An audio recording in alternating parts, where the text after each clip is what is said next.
रक्षा हो, लोडिंग रक्षा हो या बाइक हो, उससे भी कम जो रेट में वो आपको दिए जा ताकि वो घर बैठ के बापर्दा पर्दे के अंदर ही अपनी जो है रोज़गार। भाई जो मेरे दोस्त जो साथी मेरे जो हैं वो बेरोज़गार हैं, नौकरी नहीं मिल रही। जो इस वक्त अलमिया जो बड़ा है वो ये है कि BA ग्रेजुएट MA कर रहे हैं, घर में बैठे हुए हैं, उनको आप लगा सकते हैं, वो इसमें भी आप लगा सकते हैं, यानी कि ये भी मिल जाए।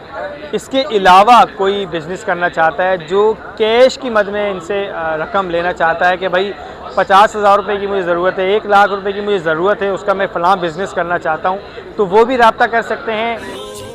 औज़ुबिल्लाहि समील अलीम मिनश शैतानिर रजीम, बिस्मिल्लाहिर रहमानिर रहीम। मोहतरम जनाब फैसल नदीम साहब, अहमद नदीम ऐवान साहब और दीगर तमाम यहाँ बैठे हुए मुअज़्ज़िज़ मेहमानान, अस्सलाम वालेकुम। आज रोज़गार सहूलत प्रोग्राम का ये जो 8वां मरहला है, इससे पहले 7 मरहले इसके हो चुके हैं।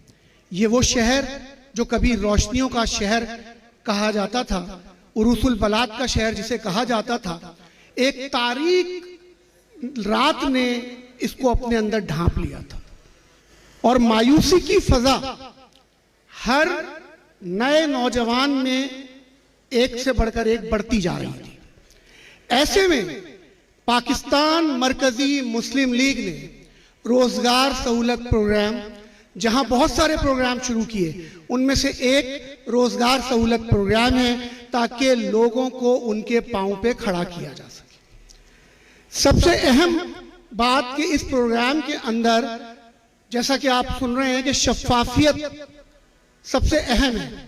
मेरिट की बुनियाद पर हम लोगों को ये रोजगार फराहम करते हैं। तो इस कार्य खैर से ना सिर्फ लोग अपने पांव पे खड़े हो रहे हैं, बल्कि जो एहसास महरूमी पैदा हुआ था उसे भी हम खत्म करते जा रहे हैं। जिस रोजगार सहूलत प्रोग्राम के साथ आप देख रहे हैं कि एक स्लोगन है, आओ संभालें कराची। इसका मकसद क्या है? इसका मकसद यह है कि इस शहर के जितने भी लोग हैं वो मिलें और मिलकर इस शहर को संभालें। क्यों? क्योंकि हुकूमत इस शहर को संभालने में नाकाम है। तो जो काम हुकूमतों के करने के हैं वो हम अपनी मदद आपके तहत कर रहे हैं।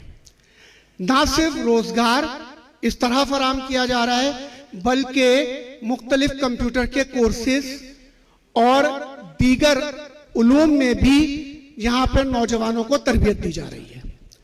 तो मैं आप सबसे चाहूंगा कि आइए पाकिस्तान मरकजी मुस्लिम लीग का बाजू बनिए और इसका साथ दीजिए। पाकिस्तान जिंदाबाद।